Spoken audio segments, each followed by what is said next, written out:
Today we're going to look at section 3.8. This section is all about using something called the HL postulate in order to prove right triangles congruent. So let's define a right triangle. So remember, when you have a right triangle, which is something that we've talked about a couple of sections ago, it has to be a triangle with a right angle.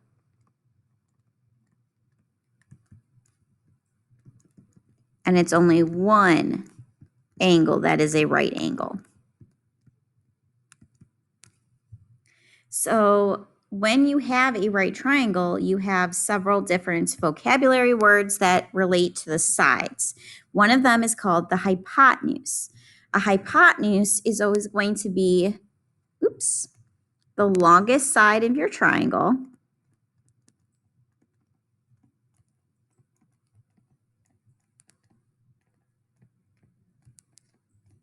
And it is always across from the right angle.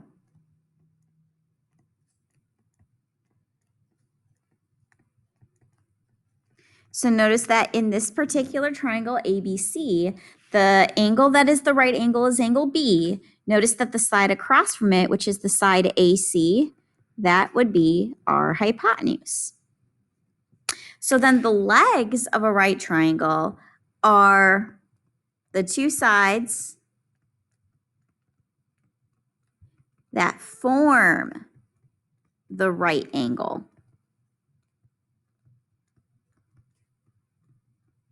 So notice how we've got three sides of a right triangle. Two sides have to form that angle. So notice that the side AB would be considered a leg, and the side BC would be considered the other leg. Those two are forming the right angle.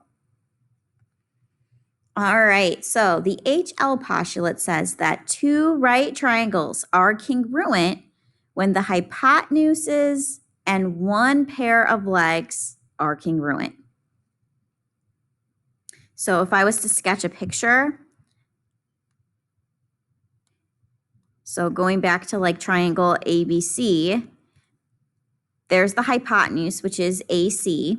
One of the legs, it doesn't matter, AB or BC, so I'm going to just mark BC. So there's two things, two sides and my right angle. So then if I look at, say, a second triangle, and I call that triangle DEF, we'll notice that the side across from angle E would be side DF, that's the hypotenuse, so I would need those two to be congruent.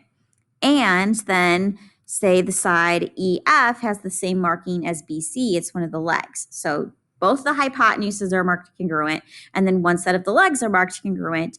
Has to be a right triangle to make this HL postulate hold true. All right, so here I have two right triangles. I'm giving you the angle B and angle Y are right angles. So it says, what other information would you need to know in order to prove the triangle is congruent by side, angle, side?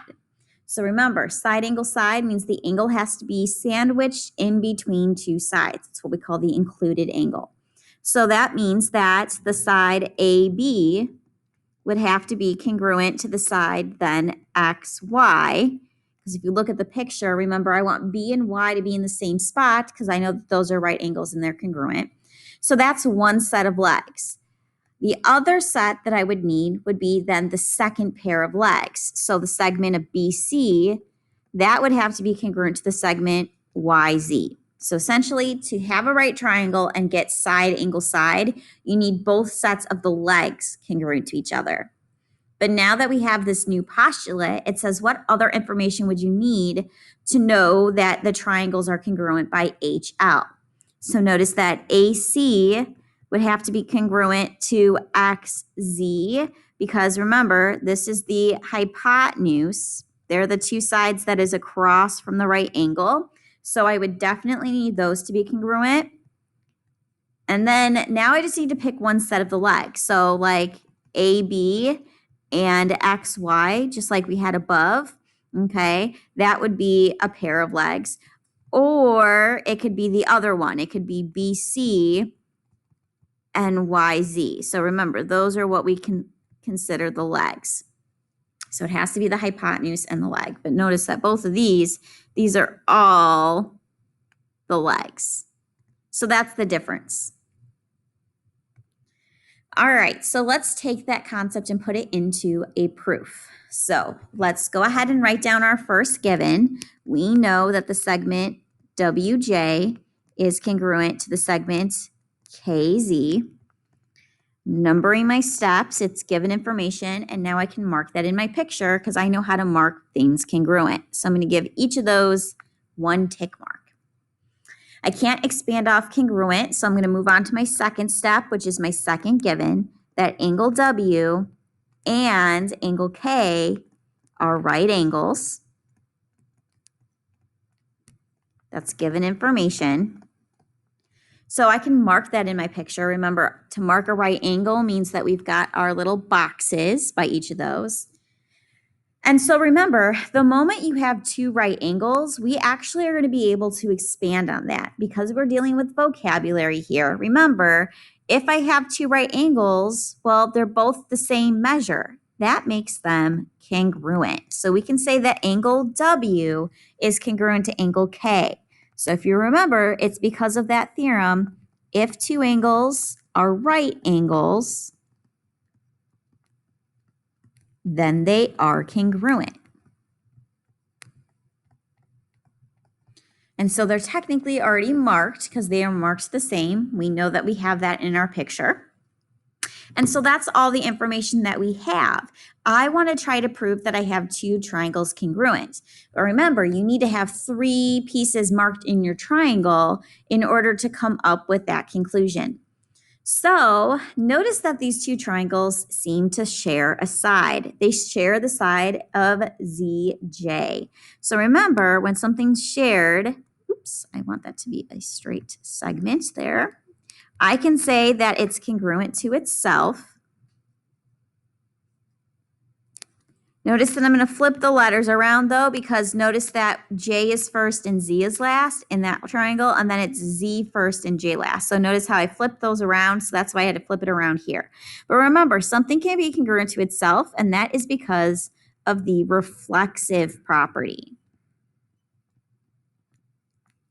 So when I mark that, now I do have three things marked in the picture.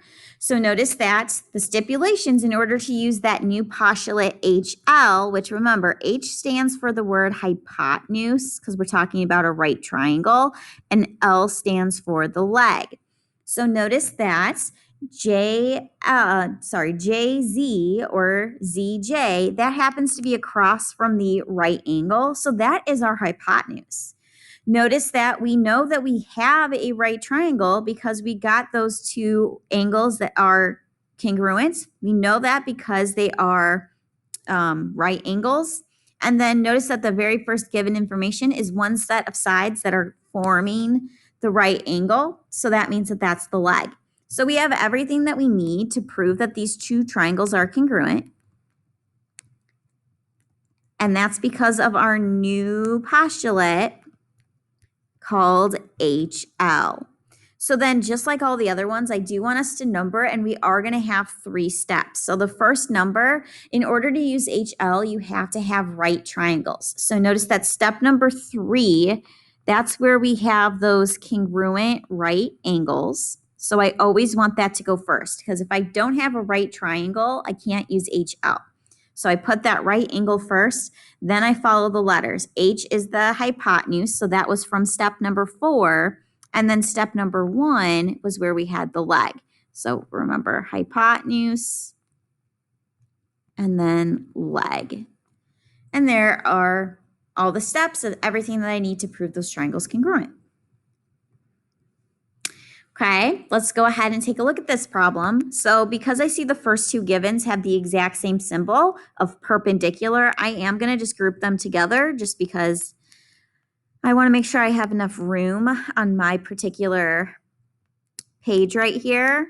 Obviously, you could break them apart, but when they're the same symbol like that, it's okay if you put them together. So remember, that symbol, though, means that I need to expand. I have to ask myself, what does it mean to be perpendicular?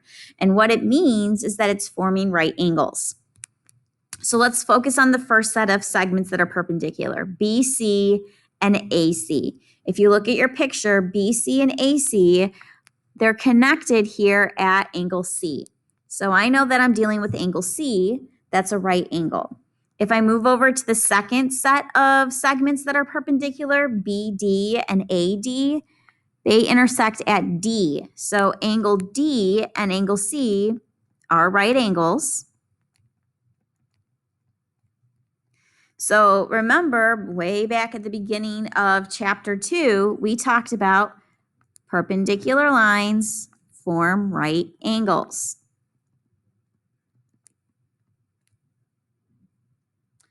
Okay, so now that I know that, remember, I can continue expanding even more. Just like the last problem, the moment I know that I have two right angles, I know that those two angles are congruent. So these two are congruent because if two angles are right angles, then they are congruent.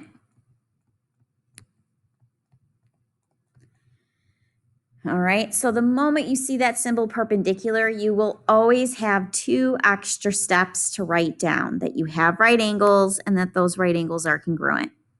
So now we can move on to that next given. I know that segment AC is congruent to segment AD because it's given. And then I can mark my picture. AC is this, AD is that. They get the same tick mark. So now I've run out of givens and I can't expand on that fourth step any further. So now my question is, how do I get to have congruent angles? Well, in order to get congruent angles, we're going to want congruent triangles. I can't get congruent triangles yet just because I don't have three things marked.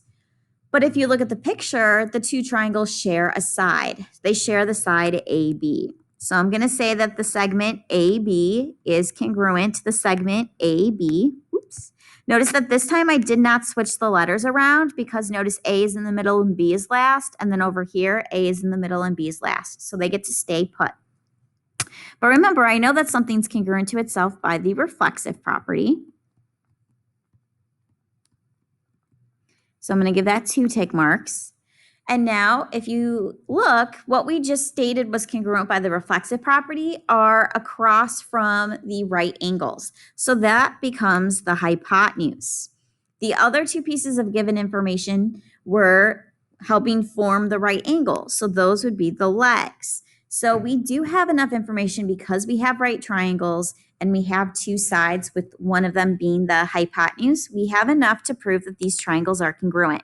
So triangle CAB is congruent to the triangle DAB because of that new postulate HL. So once again, the very first step I want is where I know that I have my congruent right angles, because if I don't have right angles, I don't have HL. So that came from step number 3. Then I want the hypotenuse. It's the side that's across from the right angle. We identified that from step number 5. Step number 4 is where my legs are, because the other sides forming the right angles are the legs. Now just remember, this is not what we're trying to prove. My final step is to prove that we have two congruent angles. But since those angles are inside the triangles that we just got congruent, we have enough information to state our final step that the angle CAB is congruent to the angle DAB. And remember, this is because corresponding parts of congruent triangles are congruent, which we can abbreviate as CPCTC. But corresponding parts of congruent triangles are congruent. Okay, let's take a look at another one. We are given circle O. So I'm going to write that down. And remember, because we have a circle, that's something that we can continue to expand on. So when I have a circle, I'm looking for radii, because remember, all radii of a circle are congruent. And remember, a radius starts at the center and goes to a point on the circle.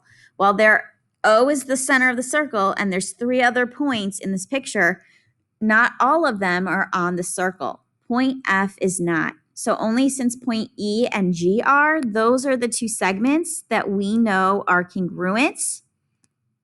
And that's because, once again, all radii of a circle are congruent.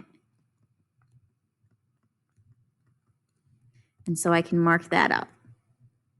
So we took that first given, we were able to expand on it. Once I got to that congruent step, I can't necessarily expand on that any further. So I'm going to move on then to the next given information, that the segment OF is an altitude.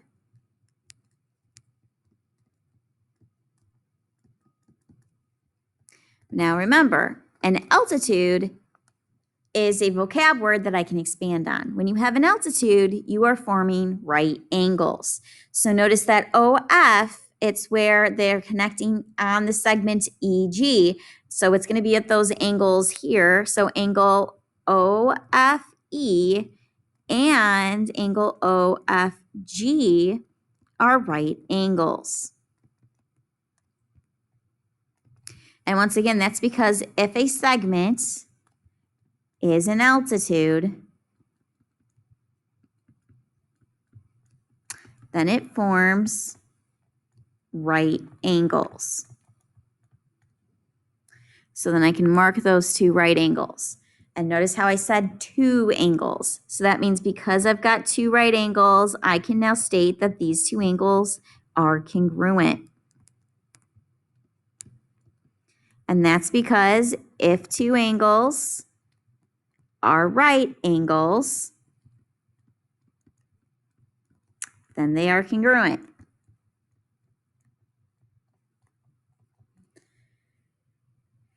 So that expands on both of those given pieces of information. There's nothing else that I can expand on as far as an altitude is concerned. It's just like that word perpendicular. Once you have an altitude or once you have perpendicular, you state you have right angles, and then you state that those right angles are congruent.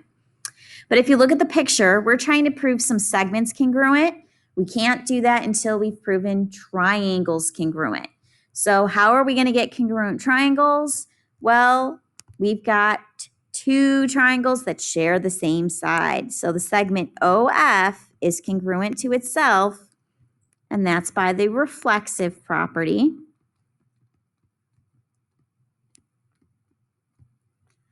Okay, so I'll get that 2 tick marks there.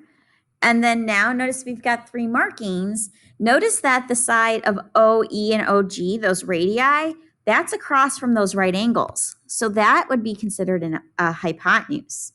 The one side that we got reflexive, that's helping form the right angles. That's my leg. So we have enough to prove those triangles congruent. So we can say triangle OFE is congruent to the triangle OFG, and that's by that new method of HL. So remember, congruent right angles is the first step. That came from step number 5. Then we know that step 2 is where the H is, and step 6 is where the L is for the leg. And now that I have congruent triangles, I can state that any other pieces of those triangles are congruent. And remember, that is because corresponding parts of congruent triangles are congruent, or CPCTC. Just to point out to you, there is technically another way that we could have proven triangles congruent. Instead of doing reflexive, we actually had enough information to prove that angle E and angle G were congruent. And that's because from the last section, if we've got one big triangle and the two sides are congruent, then that means that the two angles directly opposite them are congruent. So we would have said that instead of our step 6 where we have the OF congruent to OF. And then once we do that, so this would have been the statement and the reason. And then once we have that, we would have then had congruent triangles by angle, side. So a couple different ways there to prove those triangles congruent. It just really depends on how you are looking at it. And so that is us using the HL postulate to prove right triangles congruent.